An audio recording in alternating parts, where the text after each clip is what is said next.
My parents turned off their phones for my sister's baby shower while I was close to dying during surgery. But when I woke up, a powerful stranger had already paid my entire bill, stopped my mother from entering my room and said, "I promised your real father that I would find you before they did."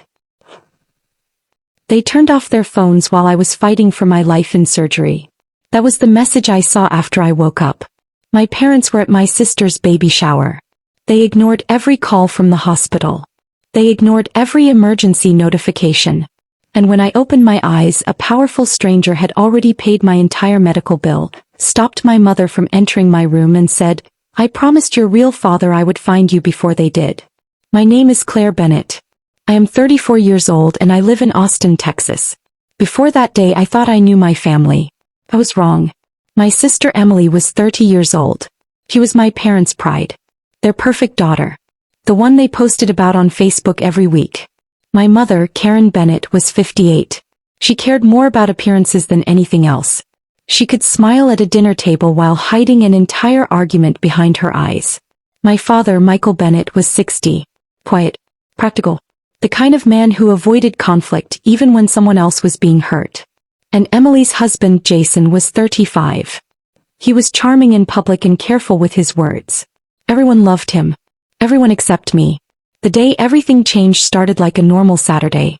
Emily's baby shower was at a beautiful event center outside Austin. My mother had spent weeks planning it. She called me 3 days before. "Claire, please don't make this about you." I frowned. What does that mean? It means today is about Emily and the baby. I never said it wasn't. She paused. "I just know how you are." I knew that sentence. It meant she had already decided I was the problem. I went anyway. When I arrived, the parking lot was full. There were balloons everywhere. Pink decorations covered the entrance. Emily hugged me quickly. "You came." I smiled. "Of course I came." She looked uncomfortable. "Mom just wants today to be perfect." I looked at her. "Why are you telling me that?" She looked away. "Nothing." That was Emily. She always knew when something was wrong. She just never wanted to be the person who admitted it. During the shower, my mother moved from guest to guest, laughing and taking pictures. "Look at my beautiful family," she said. She never looked at me when she said it. I was standing near the dessert table when my phone rang. It was my doctor's office. I had been having serious health problems for months. The doctors were still trying to understand what was happening. I answered. "Hello." The nurse sounded worried. "Claire, we need you to come in immediately. Your test results came back." I stepped outside. "Is something wrong?" There was a pause. "Please don't drive yourself if you can avoid it." That sentence changed everything. I called my mother first. No answer. I called again. Nothing. Then my father. Nothing. I called Emily. No answer. I sent messages. "Please call me. It's urgent." No response. I sat in my car for several minutes staring at my phone. Inside the building I could hear people laughing. My family was there. They were all there. And nobody answered. I drove myself to the hospital. I barely remember arriving. The nurses rushed me inside. The doctor explained something about complications, emergency surgery and immediate action. I signed papers with shaking hands. Then everything went dark. When I woke up there was a man sitting near the window. I didn't know him. He stood when he saw my eyes open. "Claire Bennett." My voice was weak. "Who are you?" "My name is Daniel Hayes." I waited. He looked serious. "I was a friend of your biological father." I stared at him. "My biological father?" He sat down slowly. "There are things your family never told you." Before I could ask more, a nurse entered. "Claire, your mother has been trying to come in." Daniel immediately stood. "No." The nurse looked confused. "Are you family?" Daniel looked at her. "No. But I am the person responsible for her care right now." I looked at him. "What is happening?" He looked at me. "Your mother is not ready to face you." I didn't understand. Not until later. Growing up, I always felt different. Not because I looked different. Because I was treated differently. Emily got a new car when she turned 16. I got an old one from a neighbor. Emily's college tuition was paid completely. I worked 2 jobs and took loans. When I asked my mother why, she said, "Emily has always needed more support." I asked, What about me? She smiled. You've always been stronger. That sentence sounded like a compliment. It wasn't. It meant I was expected to survive without help. My father was different. Sometimes I caught him looking at me like he wanted to say something. But he never did. When I was 22, I found an old photo in a drawer. It was a picture of me as a baby. On the back, someone had written, Claire, the daughter I will always love. I asked my mother about it. She took the photo away. Don't go through things that aren't yours. I never forgot that. After surgery, Daniel finally told me the truth. My real father was Thomas Hayes. He had been a successful businessman in Texas. He had died when I was young. Before his death, he discovered that I had been taken away from him through a legal arrangement he never approved. My mother had hidden the truth. Daniel had been searching for me for years. Why? I asked. He looked at me. Because your father left instructions. I stayed quiet. He wanted to make sure you were safe. I laughed weakly. Safe? I grew up with them. Daniel looked down. No, Claire. You grew up with people who benefited from hiding who you were. That was the first twist. My parents weren't just emotionally distant. They had hidden my identity because my biological father had left me a trust. A large one. They controlled access to it until I turned 35.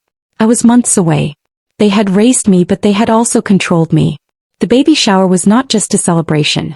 It was also the day they planned to convince me to sign documents giving up my rights.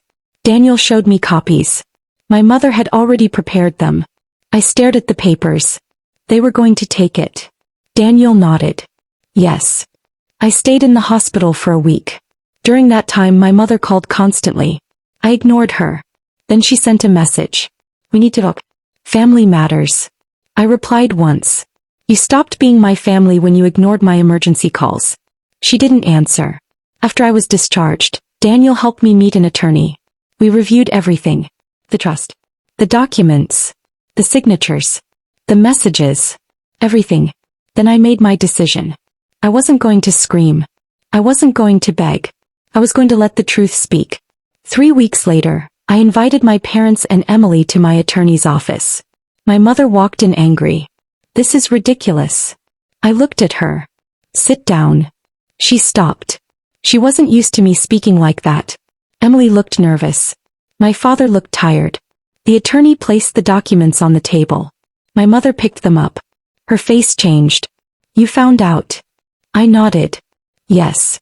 My father whispered. Claire. I looked at him. No. You don't get to explain. My mother stood. We did what we had to do. I asked. You mean you lied? He said. We protected you.